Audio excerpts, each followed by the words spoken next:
Hello and welcome to Dungeons and Drama Nerds. My name is Percy Hornak and today I'm joined by Todd. Hello. And Nick. Hey there. Today we are talking about theater and the apocalypse. So one of the first things we want to talk about is when we're discussing theater and the apocalypse, like what does that even mean? Does something have to be set after the end of the world for it to be about the apocalypse? Does it only have to be after a great upheaval? In our Dungeons and Dragons and theater episode, we talked a bit about how like there isn't a lot of fantasy that we like to put on our stages, and I think this also applies to like science fiction and speculative fiction. Like you'll see it here and there among certain things, notably, of course, Mr. Burns, among others. And there's also a wide range of ideas about what counts as an apocalypse play. We asked this question on Twitter and a lot of people chimed in, and some people felt like, you know, plays about Trump were apocalyptic, and I'm not sure that I'd agree with that necessarily, although you could have a play about an apocalypse caused by Trump where like the world actually ended because he started World War III or something, but none of those are the plays that were sent to us. The man inherently is not apocalyptic on his own. On his own. And so I was thinking as we were trying to assemble this conversation and this episode about a play that's very near and dear to my heart, Wellesley Girl, which is set like 200 years from now in a suburb outside Boston, that is one of the last remaining bastions of humanity, or so they think, that like after an algal bloom like poisoned the water worldwide almost. This community has like lived on their own and has tried to be the United States for 100 or so years on their own. And then I believe it's the Texas Christian Theocratic Yurt Army or something like that. Sounds right. Shows up at their door claiming to be the true United States and demanding like over 100 years in back taxes. And it's a very weird but very fascinating play. Brendan Pelsue wrote it, who is a playwright that I adore. But that's one of the plays that for me is like actually about an apocalypse. And it's set long after an apocalypse has taken place. But it shows us a world that is similar to and very different from our own after like a cataclysmic upheaval, whether that's man-made or nature or something in between. And I think for me, that's something that I think like in my brain needs to happen for something to be apocalyptic. But Percy, what do you think? For me, I think it's, I think it needs to be some kind of massive horrible revelatory event that you classify as an apocalypse. And I think we need to either see in the play a group of people who are grappling with systems that they've grown up knowing actively being unmade, or whatever people in the future have done to either rebuild or reevaluate like how they have continued living when this event has kind of unmade all of the things that they know. And I think theater about the apocalypse, if you were to classify that as like its own genre, I think tends to look into the future at a specific thing that we're currently grappling with, or use an apocalyptic future as a metaphor for things that we've experienced in the past that are sources of strife or sources of tension and conflict in society, and see, okay, well, what happens in the future? What happens when you play that out to one of its possible conclusions? Like we'll certainly talk about Mr. Burns a fair amount in this episode, because it's like the play people think of when they're like, oh, the apocalypse. The thing I do really like about Mr. Burns is that the central question of it is like, what happens to pop culture after the world ends and after we don't have the actual source material to look at anymore, which I think is really interesting. But you see a lot of other plays about the apocalypse that focus on like on race or on the impending climate disaster or a number of other things that we struggle with. But Nick, what is your definition of an apocalypse as it manifests in theater? Oh yeah, I mean, I think you hit the nail on the head, kind of, Percy. I think in the tradition of science fiction, apocalypse plays or novels or stories or whatever are often sort of using the future to talk about what concerns the author or the playwright about today. I think about the root of the word apocalypse. I don't speak Greek, but I think it's apocalypsis, which is the title of what English speakers know as the Book of Revelations in the Bible, because origin. Oh yeah, that's where we get the word apocalypse from. Weird. Okay, I don't know that. Yeah. So yeah, the Greek literally means. I think my understanding is that the literal interpretation would be an uncovering. Revelations is the book where all the bad stuff happens, right? Yeah. It's the book about the end of the world. It's literally where we get the word apocalypse from to describe the end of the world. Just making sure, because my familiarity with the Bible is non-existent. Not high. Fair. But no, that's I like the idea of, and I think the reason that people tell stories about the end of the world is because it's a way of trying to reveal something deep about human existence or about the way we live now or whatever, because at least in the kind of Western narrative tradition, stories are understood in part by their ending. So, the sort of sweep of history, like where you think that's going, sheds a lot of light on what your understanding of sort of the core nature of reality or of our society or whatever is right now. But I also think it's really interesting if you look at all of these different plays about either set during or after an apocalypse has happened, to look at what has remained, the systems that people kind of have disposed of and the systems that people have in fact made an effort to set back up. Because you see some plays where they've reestablished like a government, and plays where it's fucking lawless. And you see barter economies or like economies in the way that we would think of economies. I think it's interesting just to see what playwrights put back in as a way of commenting on the role that thing plays in our lives as we know them right now. One of the things that I really love about Wellesley Girl, and it's brought up a little bit, like all of the people who live in this small suburb, there's like less than 500 of them. And since they are trying to also be the functional United States government, like when you turn 18, you automatically enter the House of Representatives and can vote on legislation, because they are attempting as much as they are able to like keep the United States alive, even though they are literally a small town. And what the play attempts to highlight, I think, is this like friction between like small town politics and national politics, because they're the same thing here. And so like that guy, Jeff, who's on town council that you hate, is like also the senator that is trying to strike down all of the things that you were trying to do, which makes it a very weird place in terms of government, but I think is a fascinating look at like the idea of this American exceptionalism that like even in the midst of literally the entire country dying, or so we think, this small suburb outside of Boston, will try to like keep the Supreme Court, even though we only have one judge. And so she is the Supreme Court. And it's just like baffling. This is making me think of something that is only kind of related, and B, skipping around a little bit, but I think that's fine, and I'm going to say it anyway. Which is that it's like the world building of this play is so extensive, like, and that's super cool to me, and it makes me think like I'm curious about what world building you might need to do in a play that is about the apocalypse, that is about kind of an imagined future that is different than you might do in a play that is set like now or in the past.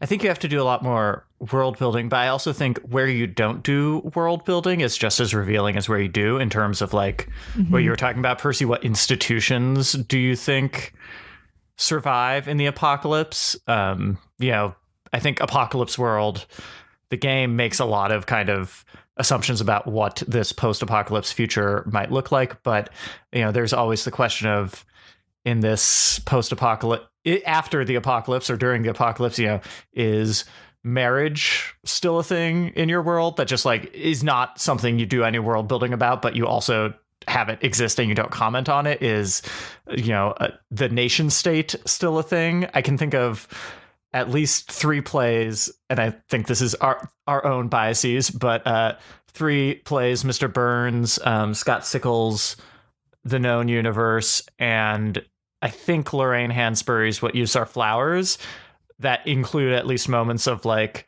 theater happening after the apocalypse. And that's like, I think that is a value statement about what the playwright views as either like innate or of value to human life or human flourishing, or possibly innate and corrosive, depending on the play's kind of response to it. Well, and even like I'm stealing this line of thought from conversations that I've had with folks who were doing a production of Mr. Burns at my graduate institution in the spring.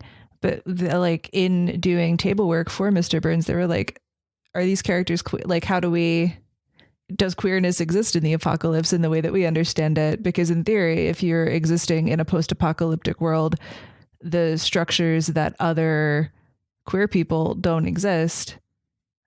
So is that even like, does that continue to matter? Does that exist? Which I think is fascinating. And like can't really fully wrap my mind around the idea of a post-queer a post-queer society. A post-queer apocalypse. A post-queer apocalypse. Like I frankly don't want that, because being queer is amazing. However, yeah, like I think that's another thing that is interesting to see how it like manifests in a world that is unlike our own, that is post our own. I also feel like when I first read Mr. Burns, what was so baffling to me was not the world that we were living in the course of the play, but the fact that the play was not about a group of people or an event, but about a world. Mm-hmm. And I feel like I haven't read many other plays that were about that. I've read a lot of plays that are after a climate crisis, after another war, after a number of things where like the status quo has shifted very greatly. And so we were in a different place. But this play, through its 3 movements, decides not to follow a single person or a group of people. We follow the idea of how a society is rebuilding over the course of 100 years? Longer? It's like 75 plus 7. So whatever that math is, 82. Yeah. Call it 100 years. Call it 100 years. Somewhere like that. But it was like, I think part of what was exciting to me about the script when I first read it, and what I think is exciting to a lot of people, is that like I didn't have a model for the play in terms of storytelling that I could just like map it onto and say like, I see what Anne Washburn is doing like here, here, and here as we approach the climax, as we do to this, as we do to that, because it wasn't the traditional structures that I'm used to dealing with at all. And I thought that was cool. She names at the beginning, she has like a note to the director where she's like, you have to think about the fact that for these characters, like humor doesn't work the same way it does for us.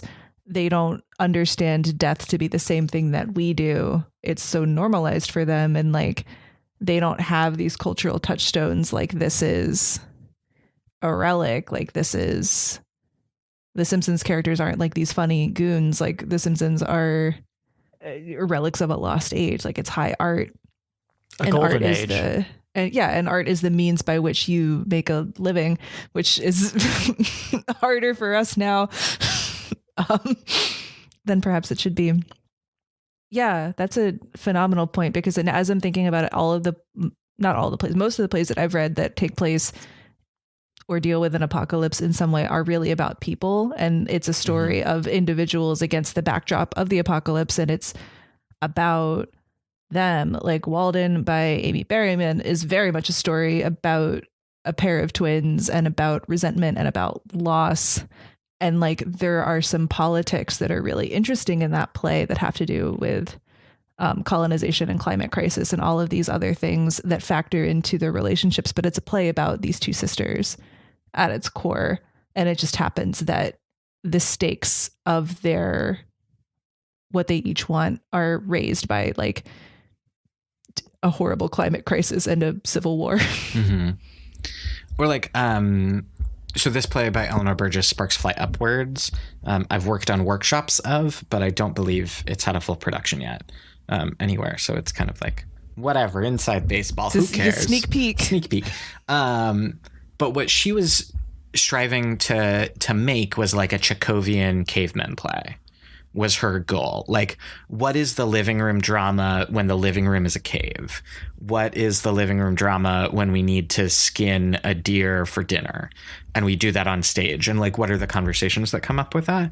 And then partway through, after watching these people for a short while, we realize that they are existing not thousands of years before us, but like hundreds, if not thousands of years after us. And after a climate crisis has like flooded the world again after the ice caps melt, which could happen very soon. Very alarming. Anyway, but I think it's a fascinating, there's a number of plays, and I think Mr. Burns tries to do this in some ways, that assert that we will like find a way through, and that like art and humanity will thrive again, even if there are difficult times in between. Even if there are a lot of people who die, that like the human condition is a condition that strives towards like community and communal experiences and storytelling. And I find that very interesting as a point of view that some people who might be pessimistic about where we're going for tend to end up in their pieces. Mm-hmm. And I mean, maybe that's because, like, if you end up in the other direction, like, why not just die? I mean, I think, of course, that's. Damn, Todd. Sorry. But I was going to say, I think, of course, that's, you know, being artists. That is, of course, the perspective that we and probably many of these playwrights hold. Yeah, I mean, maybe if you asked a bunch of game designers, they would be like, well, of course there will be play in the apocalypse, even if it's, you know, throw small stones at the big stone, or whatever, caveman games. But I do think there's something to that idea of continuing. I mean, it's the thing that we do and that we're still doing when we tell stories about the apocalypse, is like continuing to narrativize our lives and like try to assemble a sense of them. It's funny. I was thinking, this is my, like, I'm currently in grad school showing, but the structure of Mr. Burns actually kind of reminded me of like medieval mystery plays, mm-hmm. which I just had to read a bunch of. And then I was like, oh, funnily enough, those also end in the apocalypse, in the like traditional biblical variety. I mean, there's no stronger ending than the world is just done. It's my tip for all playwrights. Make the world end on stage. Just make the world end. No one can accuse you of leaving open plot threads if the entire world ends and everyone dies. We're dramaturgs. Well, so like a play that I would argue is like not about the apocalypse, but perhaps exists during or after an apocalypse, would be Marjorie Prime. And for those of you who don't know, it's a play about these like new it robots that can look like people in your life that have passed away, and you can tell them stories and they will like perform those stories for you and try to perform that person after they've died. And over the course of the play, a number of people get replaced by primes, and it's not clear at first who has and who hasn't died yet. But the final scene of the play, which I think is very beautiful, we're like in a living room the whole time. We're in a house, and for the final scene, like the roof has fallen in and we can see stars, perhaps more stars than we're used to, as like 3 primes, perhaps hundreds and hundreds of years in the future, are still telling these stories to each other, even though all of the people that they once performed being alive for are now long dead. And I think there's something very fascinating in that part of the play where, like, Jordan Harrison does not talk to us about a world where we're facing a climate crisis or mass extinction or anything like that. We just see these 3 people who are alive and their father figure who is dead. And then we slowly replace the other 3 humans. And then they're just alone forever. And it kind of asks a question about like what happens to these technological relics, but also implies that at some point all of humanity is just gone and doesn't seem concerned with how or why that might happen, which I think opens a lot of interesting questions. I mean, I think one of the questions that I was first prompted to think about in these terms by N.K. Jemisin's book, The 5th Season, is like, who is it an apocalypse for? And on what scale and with what meaning? Because I think it's Majorie Prime feels to me like it's in dialogue with R.U.R, the Karel Capek play from like 1920, where robots, you know, it's a 1920 sci-fi play, so it's about robots who are like grown in vats and they're used essentially as slave labor, the same as in his novel The War with the Newts. Where the newts are used as slave labor, but then the robots rise up and kill all the humans. And then they have like a crisis because they can't replicate, but eventually at the end they're able to. So it's a play about an apocalypse, but it actually goes, you know, the end of the play is this scientist realizing that these 2 robots are like the robot Adam and Eve. I also think it's worth noting, just because I think this is a cool dramaturg, but also just pop culture fact, the word robot was coined in that play. Like, the word robot as we understand it comes from a 1921 play and not from like a weird sci-fi book or something else. It's from like a very weird play about unions and labor. It's honestly a phenomenal play. I mean, it's you want to talk about like the way that apocalypse stories reflect what our like concerns are. The 1920 robots replacing humans play is about you know, essentially a labor uprising, and the 2016, I don't remember what year Majorie Prime came out, that play is about like robots that we welcome into our homes to like ignore our grief, that then end up being these semi-sentient computers just talking to each other for eternity. Like, very clear cultural moments there.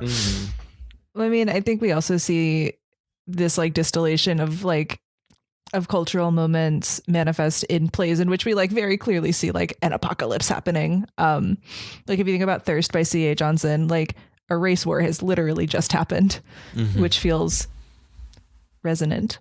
And that's another play, I think, where like you see identities that we currently grapple with and see come into conflict with each other as the direct source of the play's conflicts. And we see these things play out in a post-apocalyptic world where like that has continued to be a sticking point and that has continued to matter, as opposed to plays where like otherness falls away and where identities as we currently understand them start to fall away. This is a play where like those still matter, perhaps even more so than they used to. Yeah. I wonder if that has to do with when the play's relationship with the play's like temporal relationship to the apocalypse, because Marianas Trench, the first play in Scott Sickles' trilogy, the whole thing is called the Second World Trilogy, and the first play, Marianas Trench, is set almost contemporaneous with us, and similarly is about sort of it's about the Confederate states, give or take, seceding from the U.S. and forming their own like regressive theocracy, and feels relevant. But it is, it's not directly apocalyptic then, but all of those things that we currently are thinking about matter in a way that they don't in, say, The Listeners by Liz Duffy Adams or Hurt Song by Caridad Svich, both of which are set like in the kind of long throw future post-apocalypse. Yeah, I always think that's interesting to see, because Thirst is set like immediately after and like kind of during, you could even argue. Mm-hmm. Well, and I think it's also, there was I might be misremembering this, but I feel like in Thirst, there's clearly like a resource war and that leads to race war. Where like, and then it's the warlord character whose name is escaping me, Terrence, he talks about how like his daughters were dying and like the white man who lived down the street from him like clearly had more than enough and was getting resources somehow. And so he led an uprising and like took over the water supply. And he becomes the waterman. Yeah. And we see this scarcity and this like immediately coming to bear on the characters, in part because Terrence's ex-wife has left him and has formed a relationship with a white woman, and there's like lots and lots of tension because of that. And eventually, like, we see his control over resources become a really big sticking point and a really big problem. And I'm trying to think of other plays in which like resources specifically tend to be are like the cause of the conflict or the cause of the apocalypse, because I think we see a ton of climate crisis plays, which makes sense. Well, and I think they are linked in many ways. Mm-hmm. That's true. I know that in the work that we did on Eleanor's play, Sparks Fly Upwards, we had like very broad strokes ideas of what happened, and the characters don't really know what happened. Like they know that there was a flood, but that's and that like people like moved away from the land kind of. But in the like world history of the play, it was that like sea levels rise, a lot of people move inward, the farmable land shrinks, and people fight wars over it. And that leads to this like tension and resource war because there isn't enough space or enough food. That makes sense. Although I think we do also see some plays in which like the climate element or like the natural world and its decline is kind of the big deal, and resources aren't as much of a factor. Like I'm thinking specifically about The Children by Lucy Kirkwood, which is a lovely play because it's about older people as opposed to, I think, a lot of apocalyptic plays, which are about like people in their 20s to 30s. The Children is basically, you have this kind of slow burn reveal that they're living in a world that is like full of nuclear radiation and like nothing is safe. And their lives are pretty significantly impacted by the fact that they are surrounded by radiation. Mm-hmm. And what I really love about that play by Lucy Kirkwood is it, and I'm so sorry for those of you who don't know the play because I'm trying not to spoil it, but I kind of have to talk about it.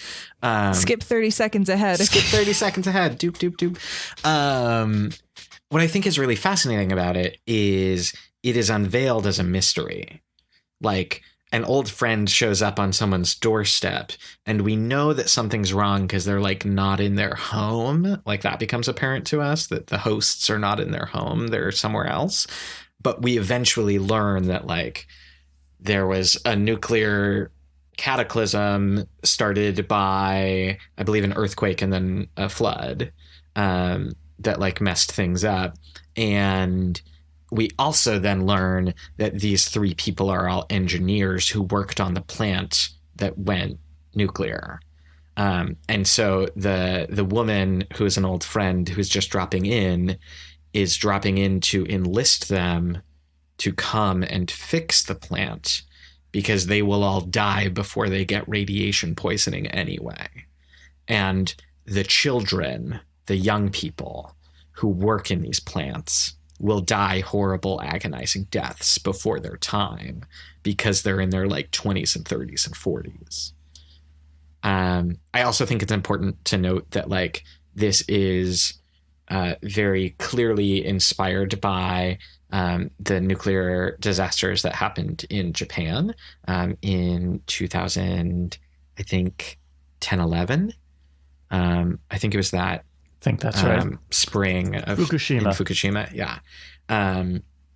And so I think while it's very interesting to talk about this play as like a warning of our future, I think it is also important to understand it as like a clear thing that happened in our past that not a lot of people are super familiar with. And that Lucy Kirkwood doesn't like make pains to show happened in the play. Like she doesn't talk about that in the play, but when she talks about the play, she describes how like she was clearly inspired by this because there were Japanese nuclear engineers who did come out of retirement to do that work.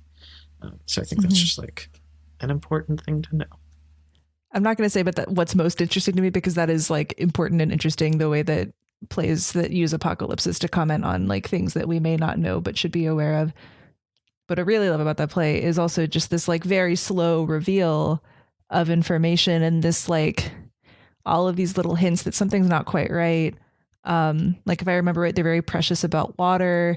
There's like, they don't have refrigeration or something like that. Like there's all of these little hints that like the world is not the world that we know.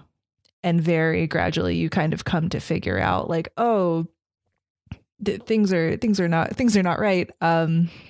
Like Walden does kind of the same thing for the first little bit, at least, where like you're just in like a lovely cabin in the woods. And then they start talking about like this populist eco group that is anti-colonization, and they're talking about like colonizing the moon, and it's like, oh right, okay, this is in the future. Sorry, spoilers, I guess, for Walden. For like the first scene. It's true. That's fair. Mr. Burns feels, for the first like 15-ish pages, it just feels like friends who are camping in the woods, and then all of a sudden somebody comes out of the woods and everybody pulls a gun out, and it's like, oh, okay, something is different. No, but I think it's interesting, and especially I feel like before this year, I probably had different opinions about this, about like how much of the world do we describe when the world is very different from the one that we are used to. But I'm also thinking about like, with this plague year that we are having with COVID around the world, it's not a thing that we talk about all the time. Like it's on the news all the time. But in our interpersonal relationships, I don't think it's a thing that everyone talks about a lot. I hope. I don't know. But like, if you wrote a play that was set now in 2018, that like had all of the trappings of what our everyday lives are now, it would look very foreign, but we would talk about it in very subtle ways. And so I think that it's very interesting how well some people have captured that for future plays, that like 3 years ago I would have been like, is that how people would react under these very strange circumstances they're living in? And having lived through it now, yes.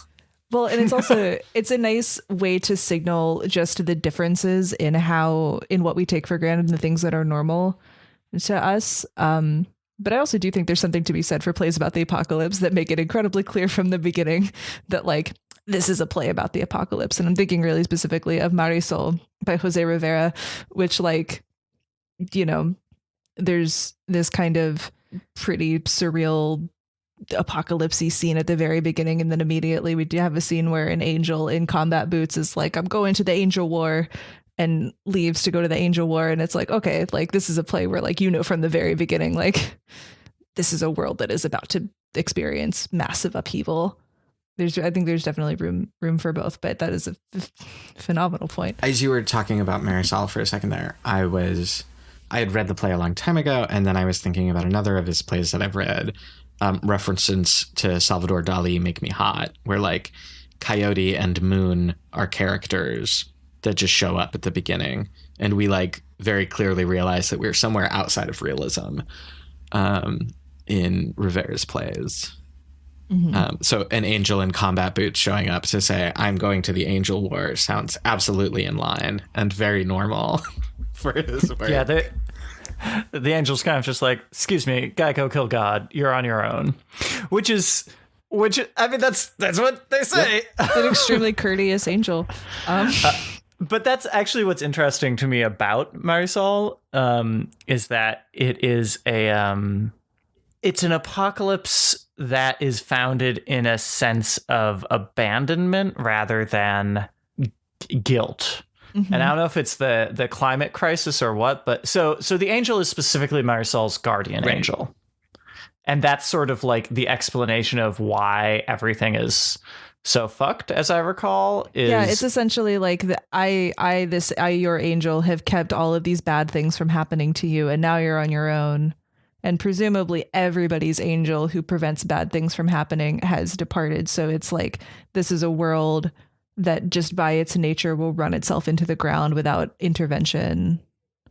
But now you've been abandoned by those who would have intervened. So now there's skinheads who are burning people alive in Van Cortlandt Park.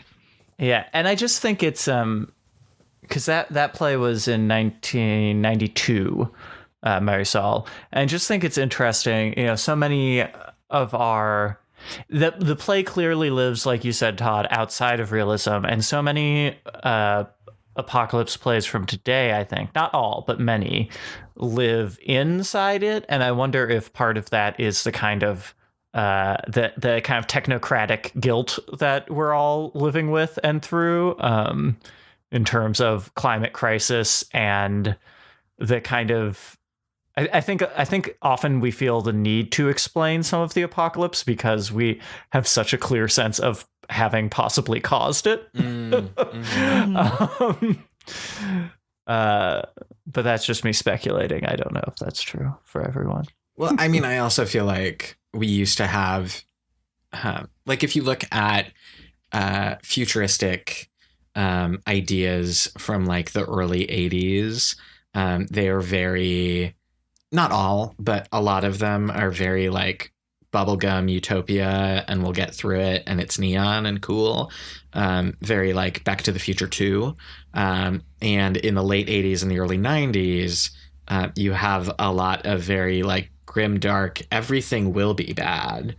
Like, there is not a utopia to be found. There are only pockets of utopia that are probably the wealthy exploiting the very poor, and otherwise dystopia for everyone else. And so I think we shift from like futuristic megalopolises where in the popular culture, we've shifted from futuristic megalopolises where like you have all of your needs met to like the Hunger Games and Station 11 and stuff like that. That book every person in theater read in March. I know, it was so I was so glad that I read it before then. Me too. I had like a friend had gotten it for me for the holidays, and so I read it and I was like, oh, this is like delightful. And then everything started shutting down and I was like, oh no. I mean, I think the like aesthetic or like the vision of a post-apocalyptic future that the game Apocalypse World encourages is this like grim, dark, like if we have clung to, like, if there is a government of some kind, or if there is like a settlement that operates the way like a town might now, everybody's out for themselves and everybody's inherently acting selfishly, and everybody's out to get each other. Like, it assumes this like Mad Maxy or Hunger Gamesy like dystopia world, as opposed to a world where like things get better or like people are inherently good. Mm-hmm. I think something that I find very like soothing or reassuring about the world of Station 11 is that it assumes that like most people are generally not dicks, and that like communal life in some way, shape, or form will go on, even if there are still fringes of like, we do have a death cult. Like, there's a biblical zealotry death cult that like shows up in that book. I mean, we have those now. Exactly. But it's clearly a pushback against this idea of like, there is only Mad Max, there is only scarcity and want, and instead there are like there are worlds, there are ideas that like people will continue to care for each other the way that people have always cared for each other, the way that all of us have communities that we belong to that clearly care about each other and will help each other in need. I think we do see this in a lot of these plays, though. Like, I think a lot of them end on a note that perhaps hopeful is a little bit too strong of a word, but like at the end of Thirst, you see this family unit. No spoilers, but you see the formation of a family unit, and you feel faith that they're able to endure and continue to recover. Well, who knows about the end of Mr. Burns? The end of Mr. Burns is a triumph. Yeah, that's true. I mean, society is clearly existing if we've moved on to like high art opera Mr. Burns. So yeah. I mean, yeah. No, yeah, I've said it funny, but I'm actually not joking. It's a very optimistic play in that sense. That's valid. Like at the end of Walden, there is this hope for a future, even if it's perhaps not the future that everybody in that world is advocating for. Like there is hope for new life. Yeah, like you I think a lot of these plays have this like seed of, like life finds a way. I didn't do that on purpose. The chaostician strikes again. That's me. I'm not a professional chaostician. I am a dramaturg, but I also am the embodiment of chaos. I was going to say just chaotic. I'm just chaotic. But yeah, I think a thing that ties together a lot of plays about the apocalypse is that I can't think of any that are like entirely and wholly like gloom and doom. Like they're these very human, inspiring stories about people who adapt to their circumstances or face adversity and try and find a way through. I do think that there are some plays that offer a more grim possibility, but I think they exist more in that like cautionary tale sort of a space. They hope that things will not turn out as poorly as they have for the characters in the play as they might for us. And I think that's an also important use of apocalyptic fiction is not just we shall persevere, but also maybe we don't need to go through this. Yeah, especially because I think a lot of times you see a tension in these kinds of plays between like people who acknowledge that like we constructed the world that we lived in that currently like has proven to not work. Something's fundamentally very wrong with what we were doing. So you see people who are very willing to like make a new world and move forward and try new things. And then you see people who are scared and who cling to old structures and old ideas. And I always think that's an interesting tension to find between people who are kind of willing to play the game of the new world and people who are actively kind of resisting it. Like I'm trying to think, like that pops up in Heartsong, that pops up in Walden, that pops up. We even see this tension between like kind of old world people and new world people embodied in our campaign of Apocalypse World. If you look at Vance and Vector, Vance, who is really tied to the old world and who has a lot of faith in these structures that clearly are kind of crumbling around them. And then you see Vector, who is very much like, I don't know of the old world. I'm interested in it in an artistic sense. I'm interested in learning about it, but I'm forging a new path and I'm going to do whatever it is that I want to do without any care for what was. The tension of past and future, I think, is always a really interesting thing to see in art about the apocalypse, whether it be a tabletop game or a play. What we see both traditionally with like the Christian apocalypse or Ragnarok, I'm pretty sure they hide two people in a tree, is that many apocalypse stories are also stories of renewal on a generational level, and the need to sweep an old world away before a new one can begin. Particularly if you think about the root of apocalypse being like a revelation, this reveal of information that allows people to take a fresh start and really make things better. It's really lovely. Hey friends, Drama Nerd Nick here, just popping in to say that we're currently running a merch contest. Sharing our podcast or rating and reviewing helps us out a ton, and this month, December 2020, doing that enters you to win t-shirts and stickers from our merch store. Check out the details on Twitter and Instagram at DNDramaNerds. And thanks for listening. Dungeons and Drama Nerds is produced by Todd Bryan Backus, Percy Hornak, and Nick Orvis, and is mixed and edited by Anthony Sertel Dean. Find us on Facebook, Twitter, and Instagram at DN Drama Nerds. Check out cast bios on our website, dungeonsanddramanerds.com, and tune in next week for another episode of Dungeons and Drama Nerds.